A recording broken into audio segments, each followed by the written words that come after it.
Hello there, fellow bookish beings. It's Jessica. If you're new here, hi, hello, welcome. I am the bookish Filipina who wants to get serious in my love for books, share my imperfect adventures, and maybe find some kindred spirits along the way.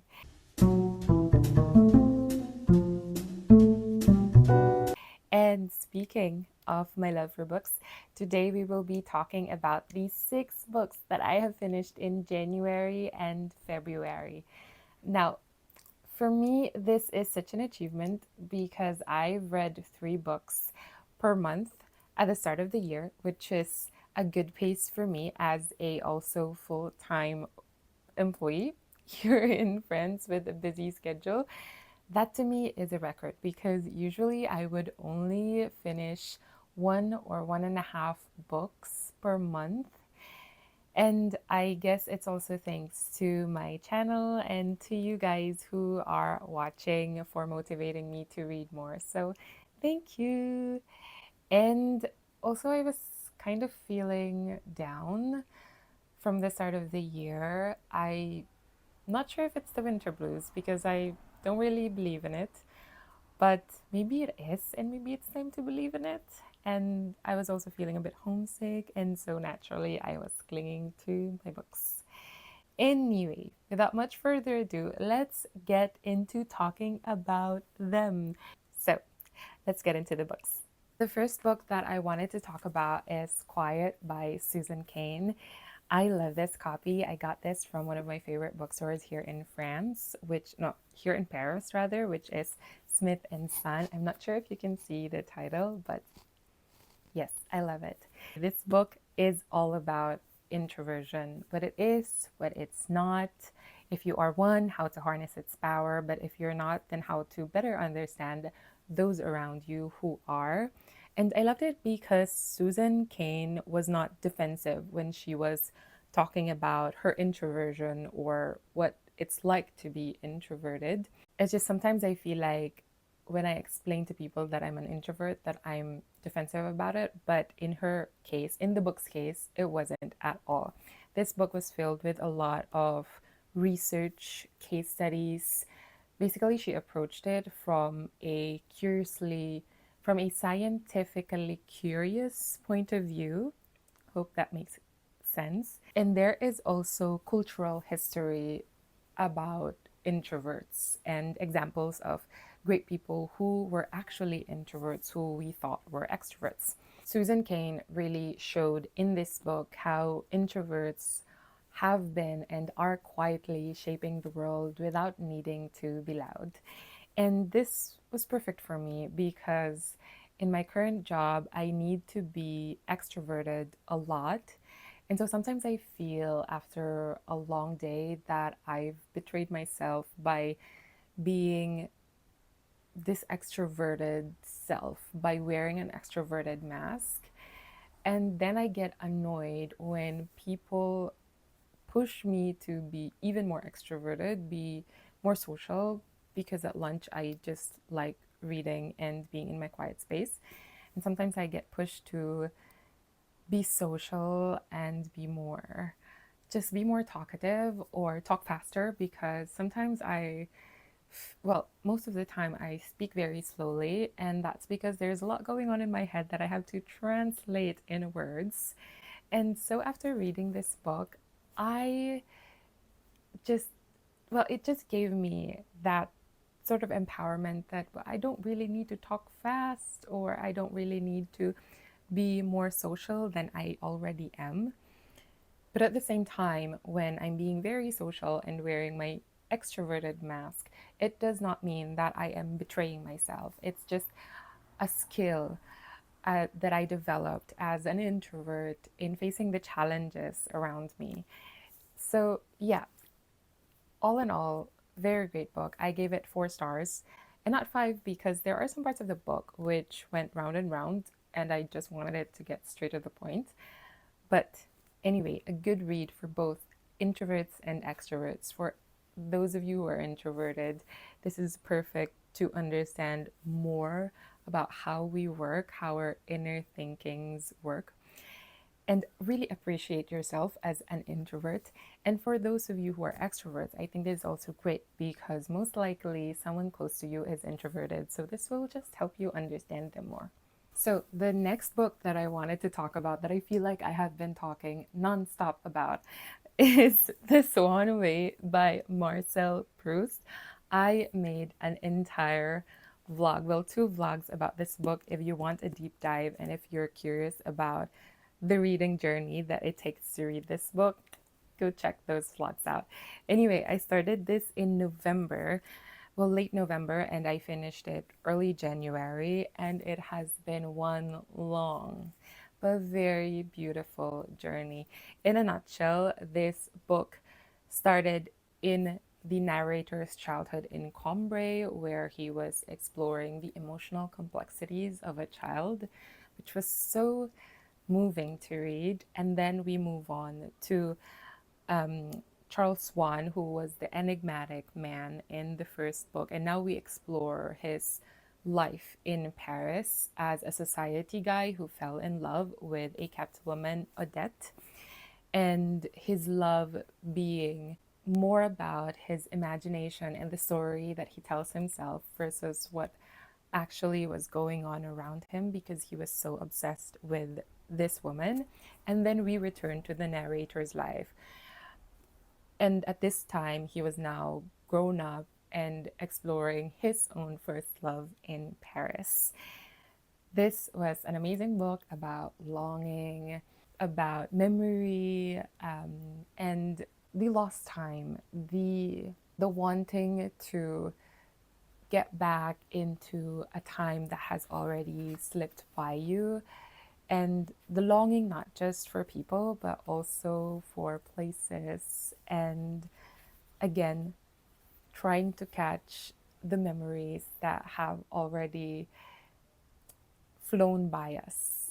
I hope I'm making sense. I rated this 4 stars and not 5 because for me, although it was deeply moving and very beautiful, it's not my 5 stars kind of book, but I definitely recommend this if you are looking for a book that's challenging, that is very hypnotic to read, because this was quite hypnotic. It's not big, but the writing is very fluid. It flows from one thought to another, but the sentences are long. And by the way, I have read the version translated by Brian Nelson, edited by Adam Watts. So it's the Oxford version.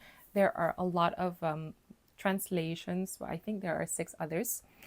And honestly, as a non academic reader, I found the most recent translation to be very readable, and I don't feel as scared anymore exploring the translation done by Moncrief and Lydia, Lydia Davis. That's it. So yeah, if you're familiar with this book, let me know in the comments down below which next translated work I should read, or if I should just continue with the Oxford World's Classics, because I will definitely finish this entire series as a challenge to myself as well. Next up is Agnes Grey by Anne Bronte. I loved this book. I read it while I was in a work travel to Italy, and it was the perfect travel companion. It's short. The font of this book is huge, so it's quite short, but it's just as moving if you're interested in following that journey and also seeing a fairy tale like setting. Do check out my Italy vlog. I'll link it down below as well for you. Okay, enough of the self plug. So, going back, Agnes Grey is about Agnes, who was a governess. Well, she was the daughter of a clergyman, and she was not forced to work, but she wanted to help out her family, and so she became a governess. And her work life definitely was not as what she had imagined it to be, with such vicious, cruel children as her charges. It was a nightmare for her. But she had this quiet strength that attracted our leading man, Edward Weston. And it wasn't a sweeping romance. It was very slow, but I mean, the book is short, so it's not a slow, but I mean, the way their love formed wasn't at all very dramatic, but kind of gradual, mutual respect for each other's integrity and quiet strength. And I think that's why I rated this book 5 stars, not four, 5 stars, because it was not, it wasn't based on drama, but it felt very raw. It felt very personal.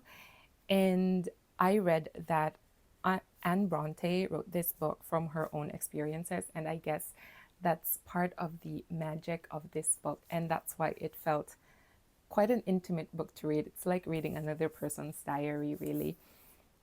And yeah, I definitely recommend this book for those of you who want to start your Bronte journey. I think Agnes Grey is the perfect introduction to the Brontes. And do let me know if you want me to make a video about how I would approach reading the Brontes all over again as a non-academic. Also, I must say that I did not really think that Anne Bronte would have this special place in my heart.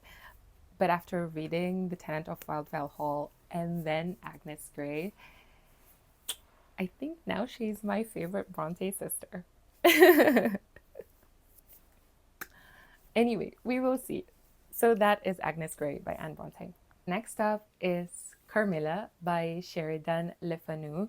I also read this on a work travel in Bucharest, Romania. So that was, I think, the perfect setting. It was gloomy. It was a short trip. It was a short book. It was the land of vampires. So yes, if you're interested again in following that reading blog, I did make one. So I'm very interested in making reading vlogs, if you can't tell already.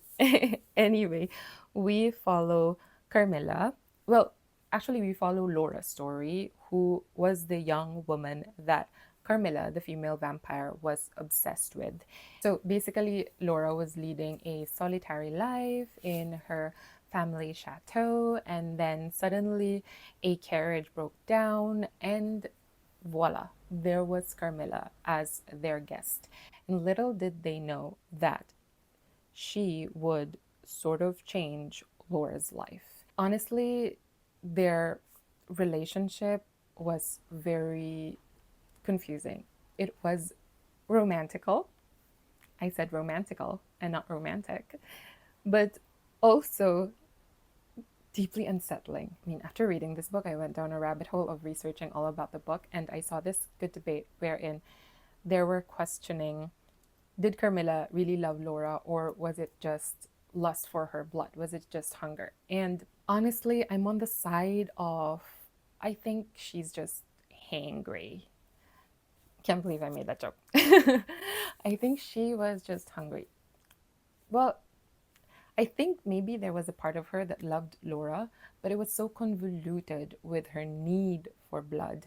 I can't really say that that was love. It's very toxic.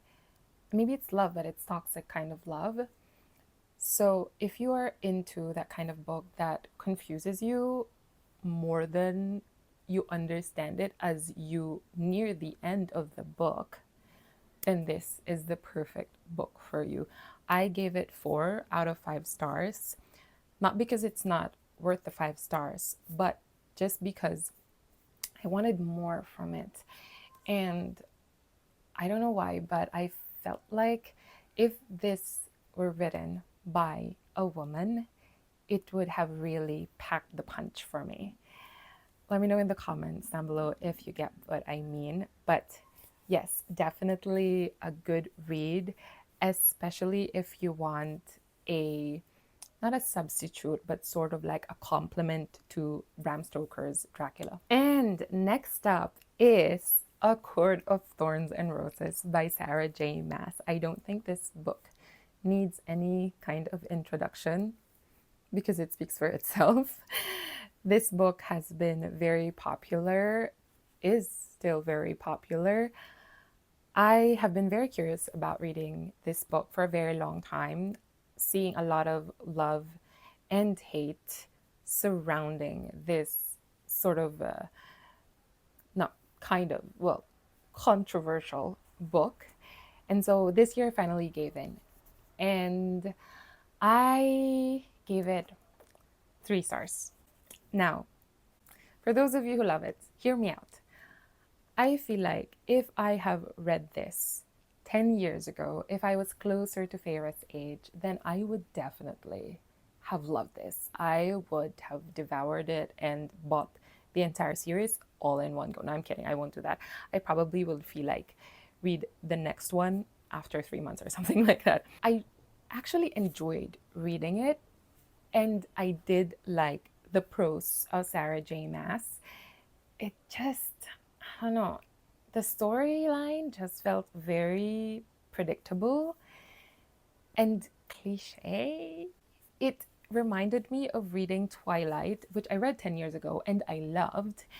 And so in my head, it was like Farah was Bella, Tamlin was Edward, and Rysand was Jacob, though I thought Lucian would be Jacob. By the way, if you don't know about this book, this follows Farah, a poor girl who killed a wolf, not knowing but sort of have a clue that that wolf was a fairy, and then she was claimed by this fairy lord Tamlin, very hot, very with angst, very mysterious, and then there's a curse. I actually saw a lot of spoilers already of the book, of how the story is going to go, and it actually made me very curious about how Rysand and Farah will develop as a couple. I'm sorry if you didn't know that. And so I'm actually open to reading the next installment of the book, and we will see how we go from there. And then I'm also quite curious about what's going to happen with Tamlin if Fair is going to end up with Rysand. See, I'm actually in the universe. It's just that the story felt, as I said, predictable. Let's see if I can predict it all the way. But yeah, I am now rambling. So let's move on to the sixth book. And the last book is The Teller of Small Fortunes by Julie Leong. I hope you can see the book here. So this is a low-stakes, cozy fantasy where we follow Tao, the teller of small fortune, in her open road journey. She doesn't have really a quest in particular until she stumbles upon Mash the Warrior and Silt the Thief, and later Kina the Baker, and then they become this unlikely band of adventurers slash family. So Tao has the site, but she doesn't really want to use it in a grand scale, and she's avoiding getting the attention of the guild, the Mage Guild, and that's why she's only telling small fortunes. And then she thought Mash's fortune was small, but she didn't know that he was actually looking for her daughter. And so they go on this quest to find Mash's daughter, and it was just so heartwarming and cozy. Ultimately, I rated it 4 out of 5 stars because there were parts of the book where I wanted more tension, especially when they were fighting off the mages in the guild. When they were in the mage guild, but at the same time, I understand that that's really not the point of the story. It of course ended happily. I'm not gonna spoil it apart from that. And this is just one of those books you want to read over a cup of tea and to just, I don't know, in the midst of winter, you know, when you're feeling very blue, which is exactly what I did when I read this book. I mean, exactly what I was feeling when I read this book. And I finished it very fast because even if it's low stakes, I liked how the story flowed. So yeah, definitely worth the read. And that is it for me today. Thank you so much for watching my video. If you have made it up until the end, comment a book emoji down below. And if you haven't already, I would love for you to subscribe so we can be bookish and voracious readers together. And of course, if you have any recommendations or any thoughts about what I talked about in the video, leave them down in the comments down below so we can have a little discussion over there. Thank you again for watching, and I will see you in the next book. Bye.